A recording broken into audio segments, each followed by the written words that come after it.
Friend, this is class 10th. We are studying first flight for class 10th in English. This is main course book and today we'll study chapter 3. Story's name is Two Stories About Flying.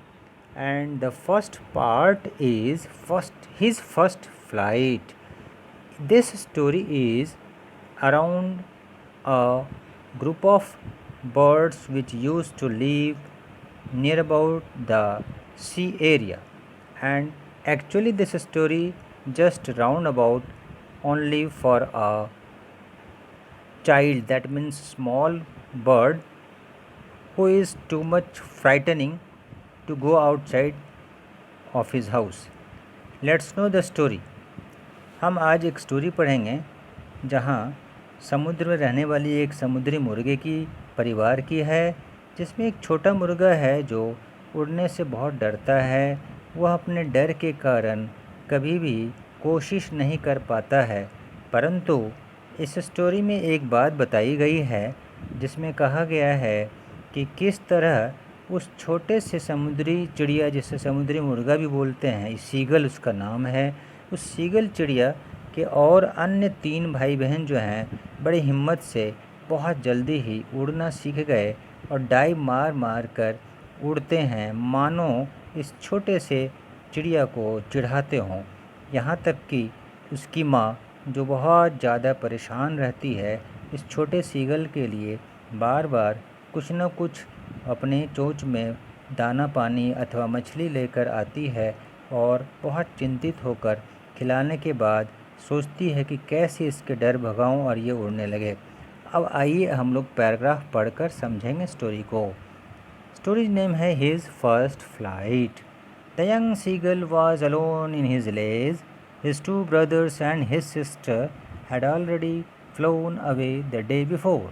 He had been afraid to fly with them.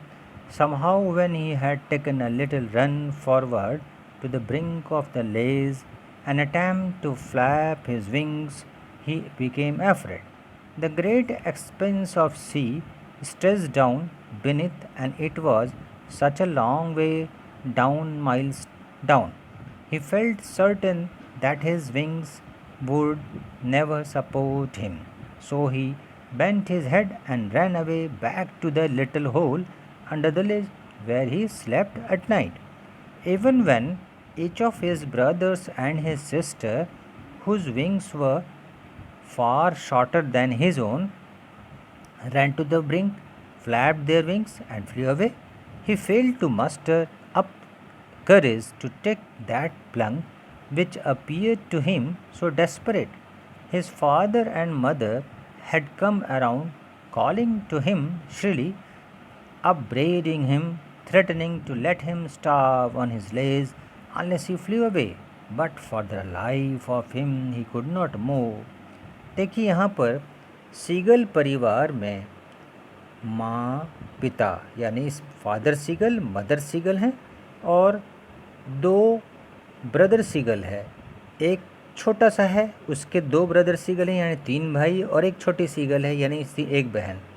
यहाँ पर हम पढ़ते हैं कि छोटा सा जो seagull है अपने पहाड़ पर बने हुए गुफानुमा घोंसला में चुपचाप अकेला बैठा था, जबकि उसके 2 भाई और उसकी बहन एक दिन पहले ही उड़कर बाहर जा चुके थे, अर्थात वो पहले उड़ना सीख चुके थे।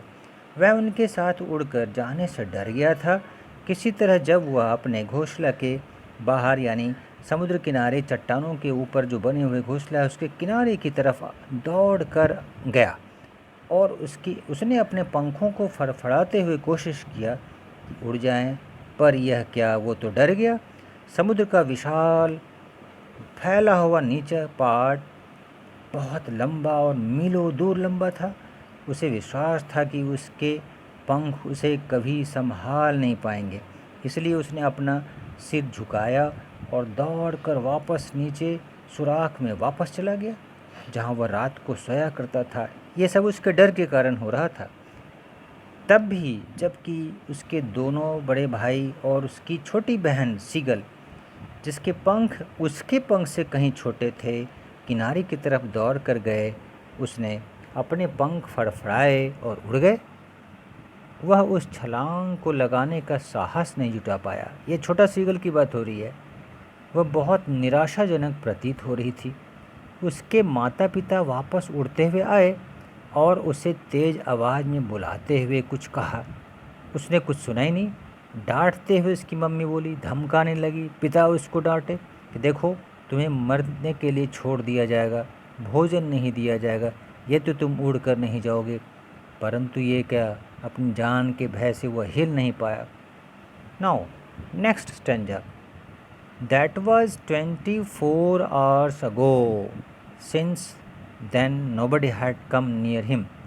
The day before, all day long, he had watched his parents flying about with his brothers and sister, perfecting them in the art of flight, teaching them how to skin the waves and how to dive for fish.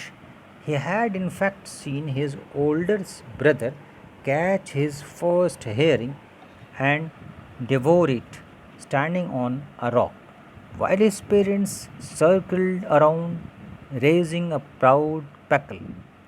And all the morning the whole family had walked about on the big plateau midway down the opposite cliff, tanning him with his cowardice. अब आगे क्या होता है? अगले दिन 24 घंटे पहले की बात हो रही है, पिछले दिन की। तब से कोई भी उसके पास नहीं आया था।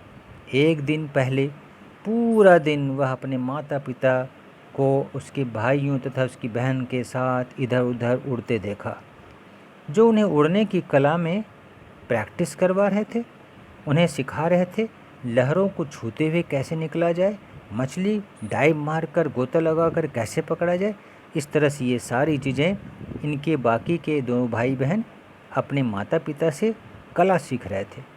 असल में उसने अपने बड़े भाई को अपनी पहली हैरिंग मछली पकड़ते हुए और एक चट्टान पर खड़े होकर उसे चीर फाड़ कर खाते हुए देखा था, जबकि उसके माता पिता कुड़ आवाज़ करते हुए चारों ओर चक्कर लगाते हुए उस पूरी सुबह सुबह पूरा परिवार उस बड़े पठार पर घूमता रहा, जो सामने वाली काली चट्टान के बीचों बीच उसे अपनी कायरता के लिए ताने मारते रहे। कौन? उनके बड़े भाई और बहन, जो पत्थर पर उड़ कर आए थे और डाइव मार कर मछली पकड़ कर लाए थे और खा रहे थे, और इस तरह से मानो ये महसूस कर रहा हो कि उसे ताने मार रहे हैं। The sun was now ascending the sky, blazing on his legs that faced the sound. He felt the heat because he had not eaten since the previous nightfall. सूरज अब आकाश के ऊपर को जा रहा था। उसके पत्थर वाले घोंसला जो है तेज़ी से चमक रहा था, जो दक्षिण दिशा की ओर थी। उसे गर्मी बहुत महसूस होने लगी थी, क्योंकि उसने पिछले दिन कुछ खाया भी नहीं था, पेट खाली था। इससे और उसे परेशानी हो रही थी। He stepped slowly out to the brink of the ledge and standing on one leg with the other leg hidden under his wing, he closed one eye, then the other, and pretended to be falling asleep. Still they took on no notice of him. He saw his two brothers and his sister lying on the plateau, dozing with their heads sunk into their necks. His father was preening the feather on his white beak. Only his mother was looking at him. She was standing on a little high hump on the plateau, her white breast thrust forward. Now and again she ore at a piece of fish that lay at her feet, and then scraped each side of her beak on the rock. The sight of the food maddened him. How he loved to tear food that way, scraping his beak now and again to wet it. अब वह छोटा seagull धीरे धीरे अपने पत्थर वाले बने घोंसला के किनारे आ गया तथा एक टांग पर खड़ा होते हुए दूसरी टांग को पंखों के नीचे छुपाते हुए आंख बंद कर आराम करने की कोशिश की तथा फिर दूसरी और सोने का नाटक किया। तब भी उन्होंने उसकी तरफ किसी ने ध्यान नहीं दिया। उसने अपने दोनों भाइयों को और बहन को देखा कि पठार पर वो लेटे हैं, जो अपने सिर कभी गर्दनों में टिकाते और ऊँघ रहे होते। उसके पिता सफ़ेद पीठ के ऊपर वाले पंख को साफ कर रहा था, यानी किसी का ध्यान उसकी तरफ नहीं था। परंतु ये क्या, उसकी माँ ही उसकी तरफ देख रही थी अकेली। वह पठार के ऊपर एक छोटे से ऊंचे टीले पर खड़ी थी और उसकी सफ़ेद पंख आगे की ओर बढ़ी हुई थी। बार बार एक मछली के टुकड़े को नोचती हुई ये छोटे सीगल की माँ सीगल, मदर सीगल, उसके पैरों में पड़ा रहता, जहाँ उसके पैर के चोंच के पास चोंच लाकर सिर को चट्टान पर रगड़ देती। इस तरह से सीगल मदर को अपनी चोंच से मछली को चीड़-फाड़ कर पत्थर पर रखते देखकर, उसके तरीके को, खाने को, मछली को, यह सब देखकर वो पागल हो जाता था। उसे उस तरह से नोचकर खाना बहुत पसंद था। अपनी चोंच को तीखा करने के लिए रगड़ना भी उसे बहुत अच्छा लगता था।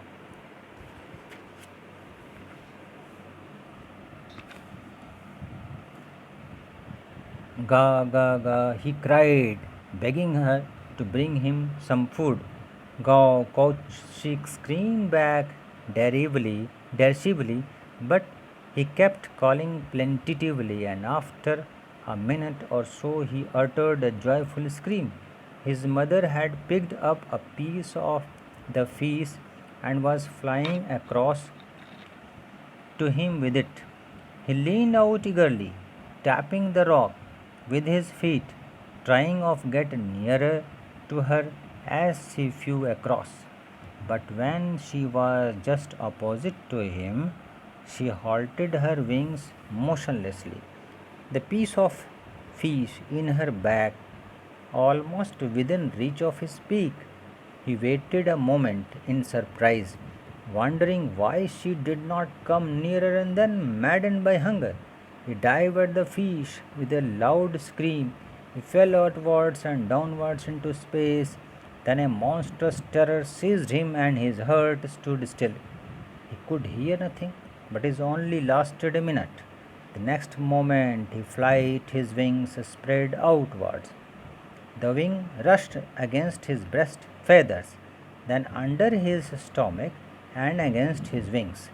He could feel the tips of his wings cutting through the air. He was not falling headlong now. He was soaring gradually downwards and outwards. He was no longer afraid. He just felt a bit dizzy. Then he flapped his wings once and he soared upward. Gaw, gaw, gaw, grouch. His mother swooped past him, her wings making a loud noise. He answered her with another scream. Then his father flew over him, screaming.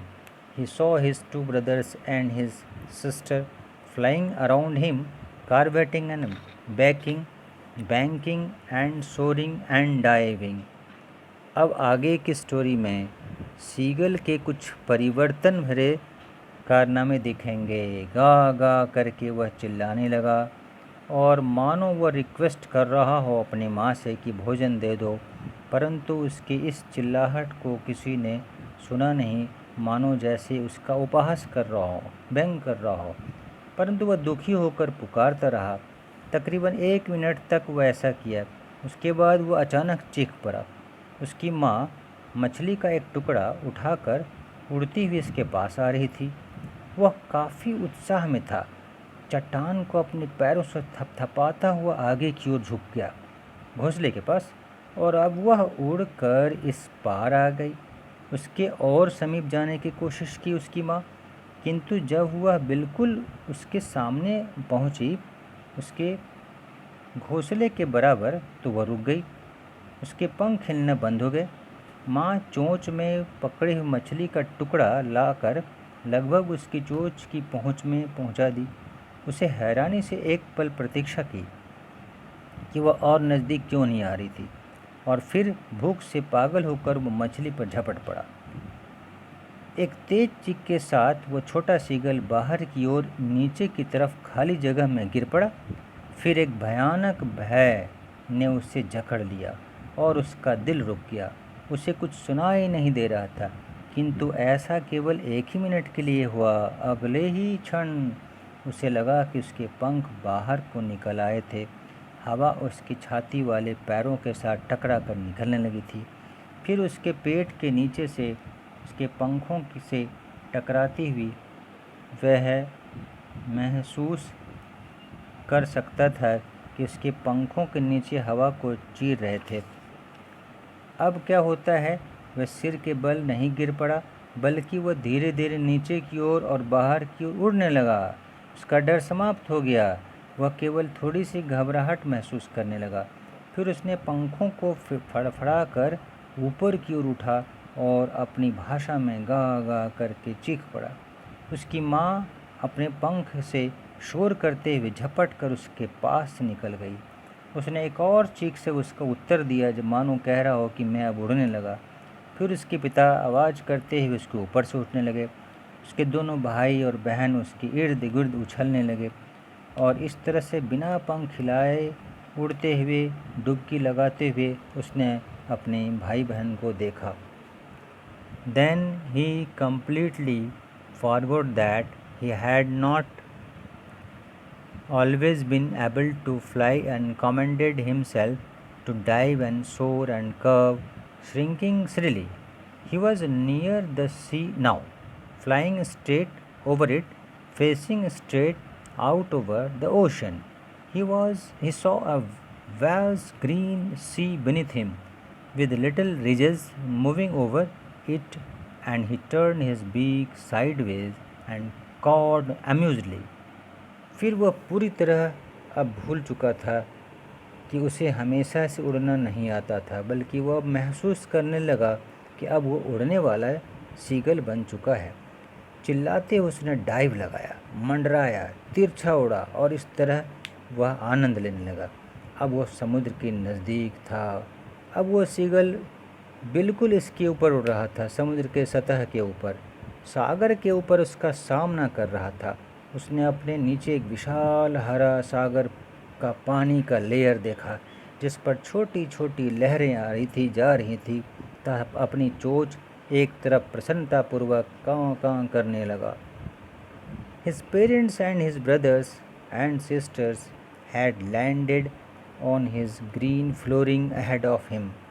They were beckoning to him, calling shrilly. He dropped his legs to stand on the green sea. His legs sank into it. He screamed with fright and attempting to rise again, flapping his wings. But he was tired and weak with hunger, and he could not rise. Exhausted by the strange exercise, his feet sank into the green sea, and then his belly touched it, and he sank no further. He was floating on it, and around him his family was screaming, praising him, and their beaks were offering him scrap of dogfish. He had made his first flight. अब उसके माता पिता भाई बहन सब उसके आगे जाकर उसे हरे फर्श पर, पानी का जो सतह हरा हरा, उतर गए। वे उसे तेज़ आवाज़ करते हुए बुला रहे थे। अब सीगल ने क्या किया, हरे समुद्र पर खड़े होने के लिए अपनी टांग नीचे की। उसकी टांगें नीचे पानी में धंस गई। वह डर से चिल्ला उठा, अपने पंख फड़फड़ा कर दोबारा उठने की कोशिश की, परंतु वह थका हुआ था, काफ़ी देर से उड़ रहा था, भूखा था, भूख के कारण कमज़ोर हो चुका था। वह ऊपर की तरफ उठ नहीं पाया। इस अजीब एक्सरसाइज से वह थक चुका था। उसके पंख हरे हरे समुद्र के जल में नीचे की तरफ धंसने लगे थे, डूबने लगे थे। उसका पेट जल से सट रहा था, छू रहा था, और वह नीचे की तरफ और चलता चला गया। वह उस पर तैर रहा था तथा उसका परिवार के गिर्द ऊंची आवाज़ कर रहा था। यानी वो समुद्र के हरे पानी के स्तर पर तैरना भी सीख लिया था। उसकी प्रशंसा कर रहे थे उसके माता पिता भाई बहन, और उसकी चोंच उसे मछली के टुकड़े पेश कर रही थी। अब क्या था, यह छोटा सीगल अपनी पहली उड़ान पूरी कर ली थी और वह इस तरह से अपनी फर्स्ट फ्लाइट पूरी की। इस कहानी में हमने देखा कि किस तरह से एक छोटा सीगल जो बहुत दिनों तक हिम्मत नहीं करने से नई चीज़ों को नहीं सीख पाया, और फिर दुनिया में आने के लिए, दुनिया में रहने के लिए अपने मेहनत के ऊपर भरोसा कर उसने बहुत कुछ पा लिया, और इस तरह उसकी फ़र्स्ट फ्लाइट थी।